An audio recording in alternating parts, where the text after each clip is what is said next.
Welcome to Lunch with the Lord. I'm Pastor Mark. We're in James chapter 4.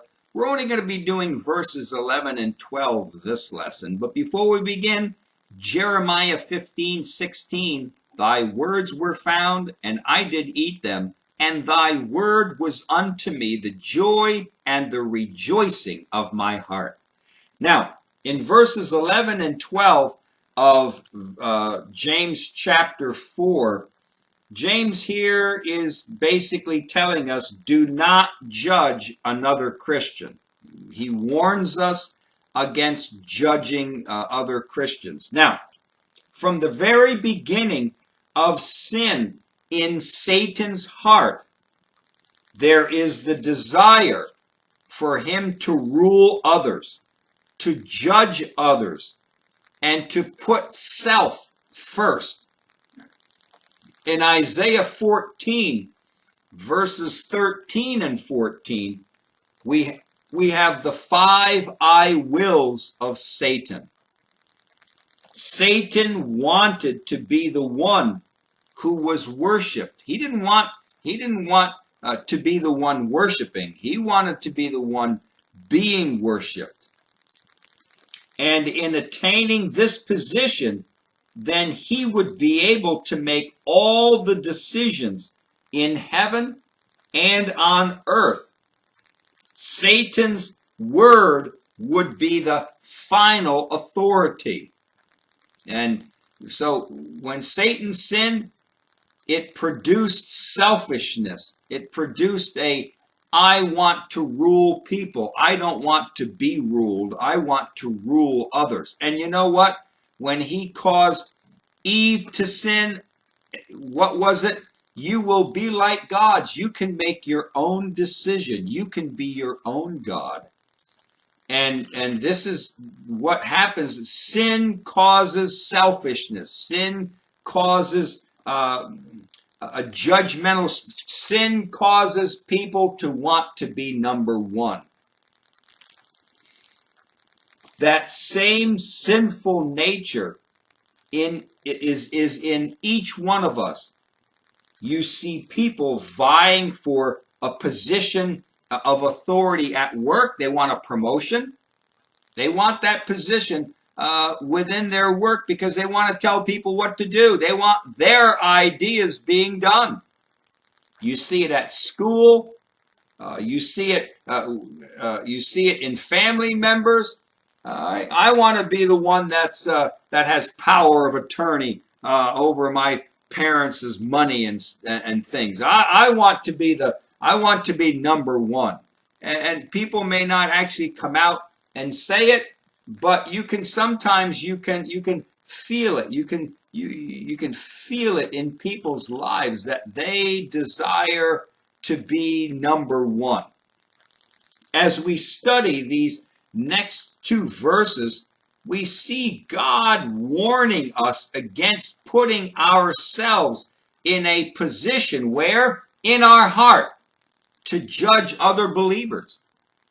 Don't put yourself in a position where you judge other believers. Because who? Why? Because God is their God, not us. So in verse 11, he says here, speak not evil one of another, brethren. He that speaks evil of his brother and judges his brother speaks evil of the law and judges the law. But if you judge the law, well, then you are not a doer of the law, but you're a judge of the law. Now, it says, speak not evil. And this Greek word is kataleleo. And again, it's in the imperative mood, which means this is something we must do. And present tense, which means we do it now. And it means to speak against something. So, the active voice means that they were actually doing it. James here is saying, speak not evil. And he's saying this in the active voice, which implies that they were speaking evil against others.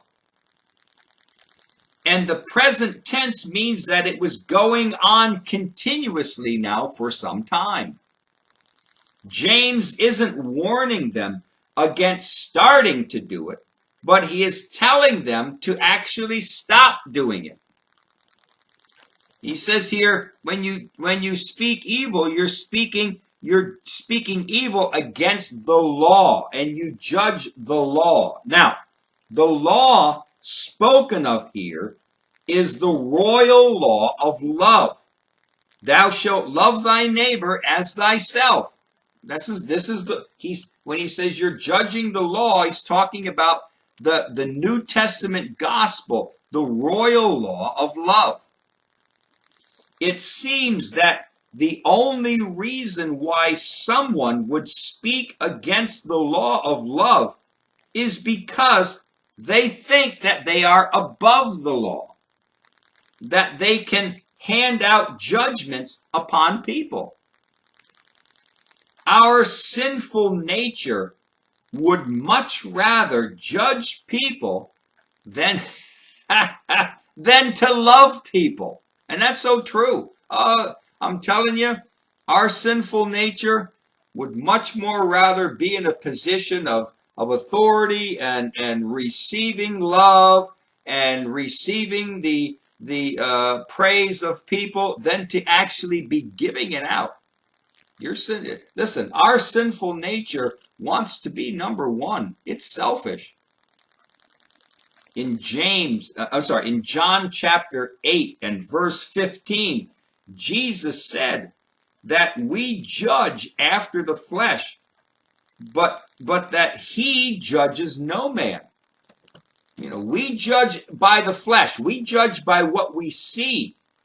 Jesus said he judges no man.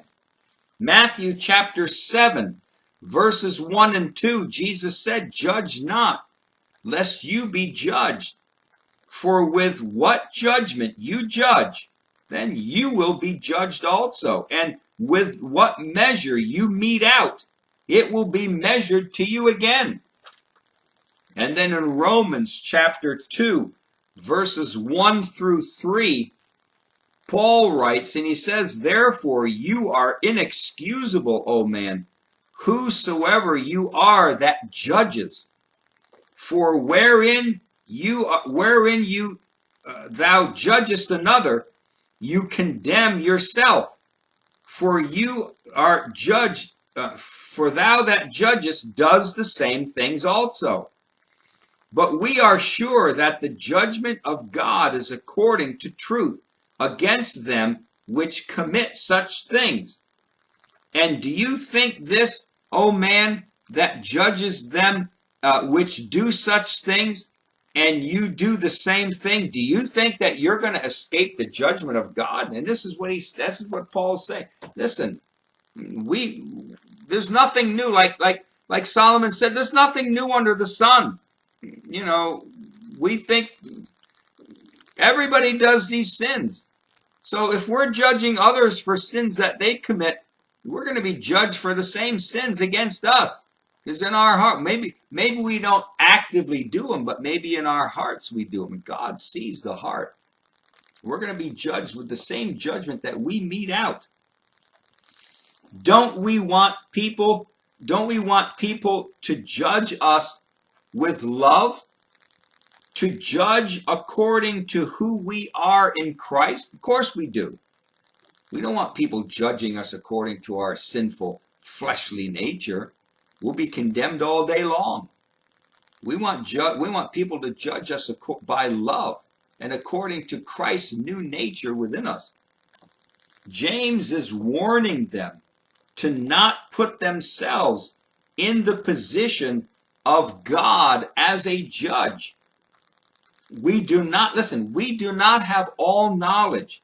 How can we properly judge other people? We don't have all knowledge. We're not omnipresent, and we're not omnipotent. Therefore, we can't properly judge other people's lives, other people's motives, because we don't know everything. Verse 12 of James chapter 4 says, there is one lawgiver who is able to save and to destroy. Who are you that judges another? It is God who made us in our mother's womb, who has seen and heard every single detail of our lives. Only God is the one who can save or destroy. Everything in his creation, everything belongs to him. Because God is the ultimate king, then he is the source of all laws, and only God is the ultimate judge of his own laws. Because we did not make the laws, then we have no right to be a judge of laws that did not come from us.